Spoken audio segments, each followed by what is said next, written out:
this man of sin. And if you do, there's no hope for your future. Be a martyr.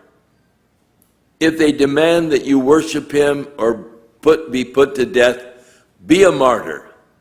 Better to die as a martyr and be saved, be among one of these three crowds in heaven, than to actually be, as the angel warns,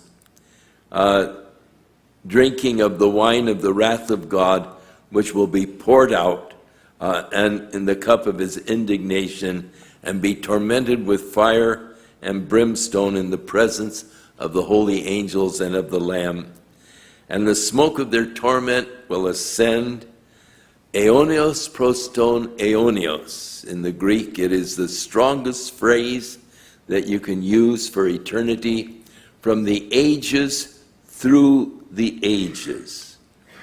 No rest, day or night, those that worship the beast and his image, or whosoever receives the mark of his name. Do not take the mark, though it is necessary for buying and selling. Don't take it.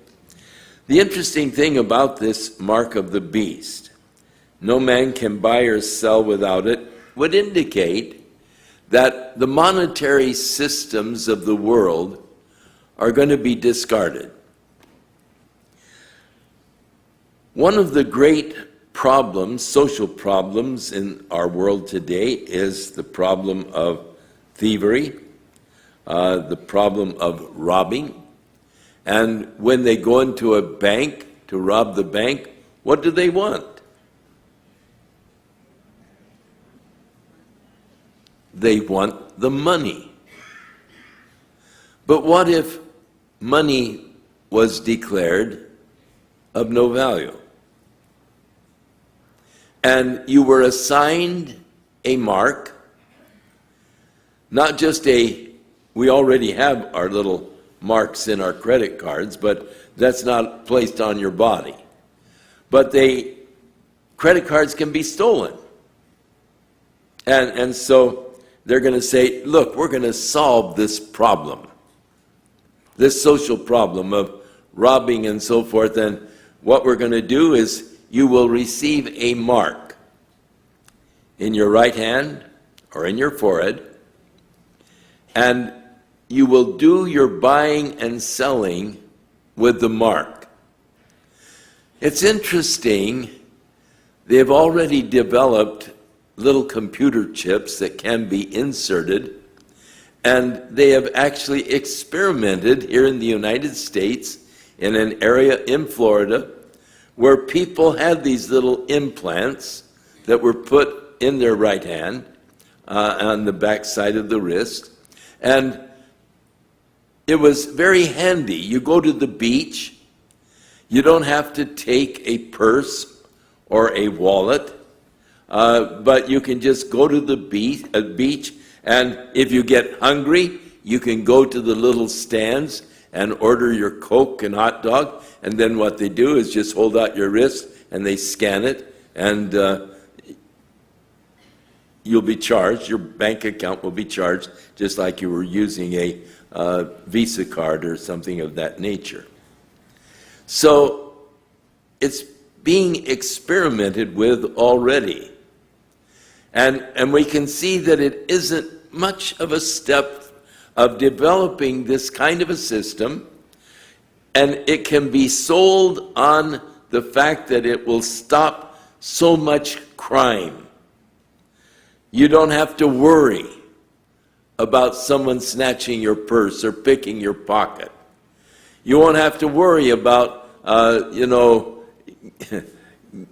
someone robbing the bank or robbing the liquor store, the grocery store, or breaking into your house and going through your dressers and taking your money. And they can sell it, I'm sure, as a excellent program. And those that will develop it will be considered so wise, so smart. Think of how they've eliminated so much crime by just eliminating the monetary system as we know it, and each one just receiving a mark and doing all of your commerce with this mark. And so it will be an easy sell because of its ability to prevent the crime and so forth. So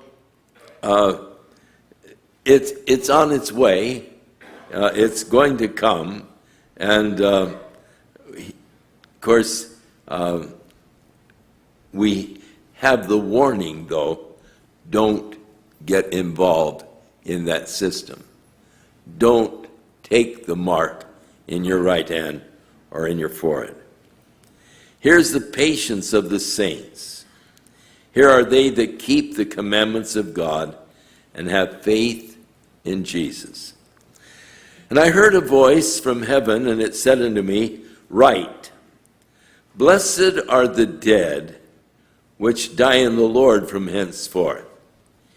Yea, saith the Spirit, that they may rest from their labors, and their works do follow them. We often use this scripture as a scripture when we have a funeral service, and we are talking about the person who has died. We often use this passage, and we say, Blessed are they who die in the Lord, for they have ceased from their labors, their works do follow them. And we use it to comfort the families of the deceased.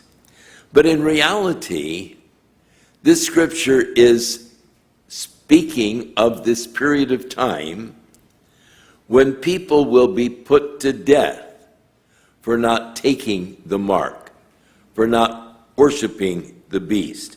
And it is referring to those who are martyred as the result. Blessed are they that die in the Lord from now on. Yea, saith the Spirit, that they may rest from their labors, but their works do follow them. So it's really in context for a future group of people who will refuse to worship the Antichrist and be martyred for it. Verse 14, I looked, and behold, there was a white cloud, and upon the cloud one sat like the Son of Man, or Jesus, having on his head a golden crown, and in his hand a sharp sickle. And another angel came out of the temple, and he was crying with a loud voice to him that sat on the cloud, Thrust in thy sickle and reap, for the time is come for thee to reap, for the harvest of the earth is ripe. And he that sat on the cloud thrust in his sickle, and the earth was reaped. And another angel came out from the temple which is in heaven.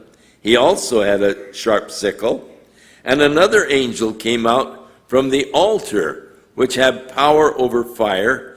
And he cried with a loud cry to him that had the sharp sickle, saying, Thrust in thy sharp sickle. Gather the clusters of the vine of the earth, for her grapes are fully ripe. Back in Isaiah, chapter 63, Isaiah asked the question, Who is this that comes from Edom with dyed garments from Bozrah? This who is glorious in his apparel, traveling in the greatness of his strength. The answer is, I that speak in righteousness, mighty to save.